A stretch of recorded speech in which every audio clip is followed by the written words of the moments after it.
Well, the Gulf is bracing for another hurricane as Sally prepares to make landfall. Chief Meteorologist Greg Bostwick has details on the impact on the southeastern Gulf Coast from New Orleans to Florida.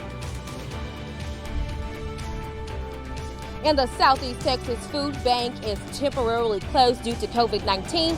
So what does this mean for your local food pantry? I'm Paige Hubbard with that answer coming up shortly. I'm crying out for help for her, and it's a lot more that need help. How will Hurricane Laura recovery impact Orange County COVID-19 numbers? We'll show you how families are picking up the pieces while also working to stay healthy. Live from the KFDM studios, you're watching KFDM 6 News at 6.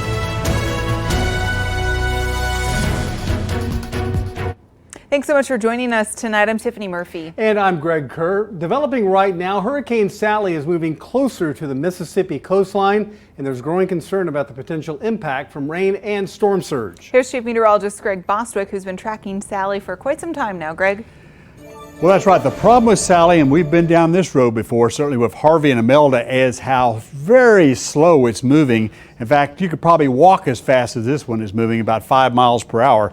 And it's going to take a long time to reach the coast. But you see the center, well south of Pensacola. Some of the rain bands just beginning to move on shore around Pensacola, over toward Gulf Shores and almost to Dauphin Island, Panama City, Destin, all getting quite a bit of rain, Fort Walton Beach. So it looks like the target area is here to the southeast of the area of Mississippi. We're talking about Biloxi, Gulfport area back to the east toward Pascagoula. The main area being impacted. Now, Mobile is going to really get it hit hard. Dauphin Island, Gulf Shores, all getting the eastern side, which is certainly not the side to be on out of this particular hurricane. In the meantime, we're looking at mid-county area right now. The breeze out of the northeast, pretty gusty there. We're getting some wind gusts up about 20 miles per hour. A lot of clouds, but nothing that's producing rain. This is Do Good and Crown Electric, the sponsors there. 93 degrees for the high today at the Port of Port Arthur. Winds gusty to 20 miles per hour plus, and 91 degrees out there right now. The algae count is in pretty good shape. We're going to see that climbing a little bit now. Of course, we head toward October. We'll see the ragweed really kicking in, just medium levels now. And if you're heading to the beach, not bad there at all. A little bit breezy. North-northeast winds gusting over 20 knots. Low risk of rip current. The water temperature at 88 degrees. So the big story right now with Sally is going to be slow moving. Torrential rains. We expect over 2 feet, maybe 3 feet of rain to fall over portions of Alabama and northwest Florida. Big problems for them. All right, Greg, thank you. And while Hurricane Sally approaches the Gulf Coast, emergency managers are warning everyone in the path of the storm to get out or to prepare for flooding and other damages. Christian Flores with our sister station in Austin is in New Orleans tonight, where residents there are keeping a very close eye on this hurricane. Christian? Well, we got our first signs of very light rain early this afternoon, but that came and went in only about 20 minutes. And only within the last few hours has the wind started picking up, but it's still really not that bad right now. We're also keeping an eye on the Mississippi River. You can see at this point, there's still only a very light chop. Obviously, all of these conditions are very subject to change in just a few hours.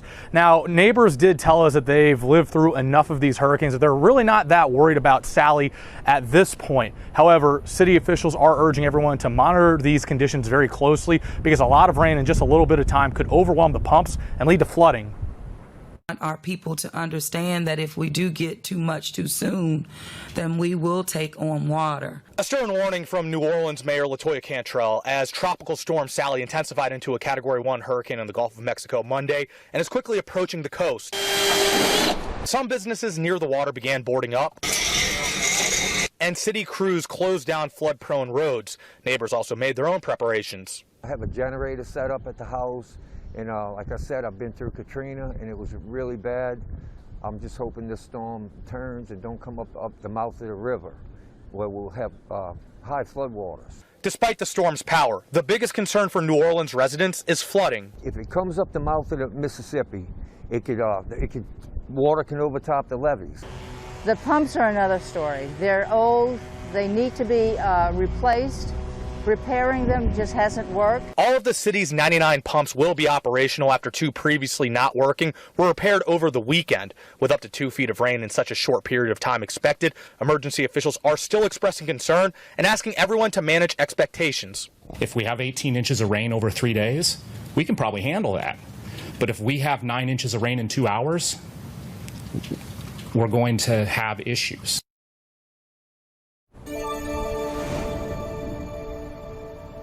And Mayor Cantrell says the city's pumps can handle about an inch of rain per hour, but anything more than that, and they'll have trouble pumping out water quickly enough to prevent flooding. We're live in New Orleans tonight. Christian Flores reporting.